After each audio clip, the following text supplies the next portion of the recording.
So this is my full simulator, and I want to show the in-panel GPS that I've been using for a while. It's over here. Can you see that? Set of buttons, a dual rotary encoder, 7-inch screen here. Over here is a touch screen GPS that I use with the one I'm going to put in here in just a second. So bear with me. Here we go. The way you get the GPS to load in is go to Vehicle and Instrument Panel, click on GPS, and I've already got it in a undocked mode, so I can drag it around like so. And then I can just drag it straight onto the screen, open it up, and then we can get rid of the border, the bezel here, and boom, there we are with the terrain. I'm using the terrain right now, which I can take off, yeah, with that button. So this is the Garmin G500 or something, simulation version, and I've got all the buttons configured, programmed to do certain tasks, all through the simulator itself. So we're sitting at Keene, New Hampshire Airport, runway 2 in a Skyhawk. And what I'm going to do, let's say pretend we're going to go to Bradley, so I can hit the direct to button right up here, and cursor comes up. We turn the encoder, then we use our keyboard to type in KBDL. That's correct, and then we're going to go with our enter button, which is over here. Enter, enter, enter. And there it is. And we can do the same thing on our, let's get this out of the way.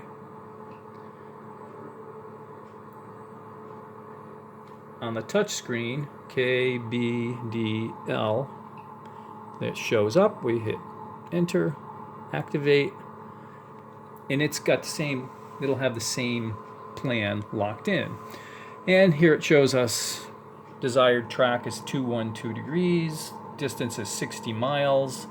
Once we get going, it'll record our ground speed and our estimated time en route.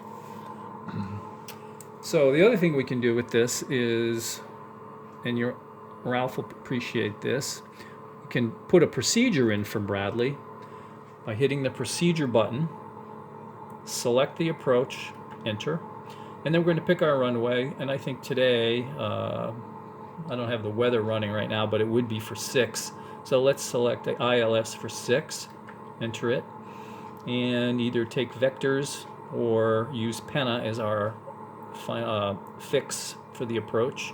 We'll just hit vectors, load. The encoder knob brings it to activate, enter, and it shows us our fixes and distances. And then we get back here for flight plan. It brings the screen back up. So anyway, I got, again, the buttons are programmed. So we have enter, flight plan, message. Occasionally this will flash at you that there's a message that it wants you to see, so you hit that and you get to look at it. Nearest, what's our nearest airport? Well, Keene, because that's where we are, and the next closest one is 2NHS, so I think that's up in Walpole area. And it gives you a selection of close airports if you were flying, in case you needed to bail out because you had a problem. And then back to flight plan. Now this button I haven't got set for anything. This is our terrain, so we get that'll show us color code terrain if we're in the mountains and things like that. And we can get that out of here. And then this is the zoom buttons here. We're on the 10 nautical mile range right now. We can come out 15, 20, 35, or we can bring it back in again.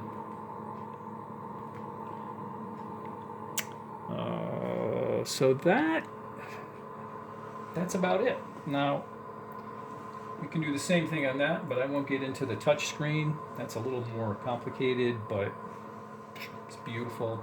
And then I have my 6-pack gauges, which is from another program on this 14-inch screen. Standby gauges here, and I get all kinds of options on these. Here's an engine gauge, but I can just scroll up and get standby PFDs or multifunction display here. Actually, that should be a nav display. Engine displays, all kinds of stuff.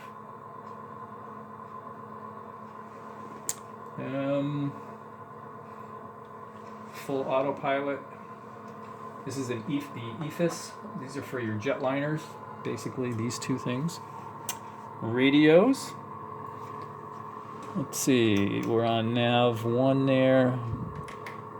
So let's go. If I were going to go to Bradley, probably dial in the Westfield VOR to help me. Anyway, that's it for now. Thank you very much for watching. Center button.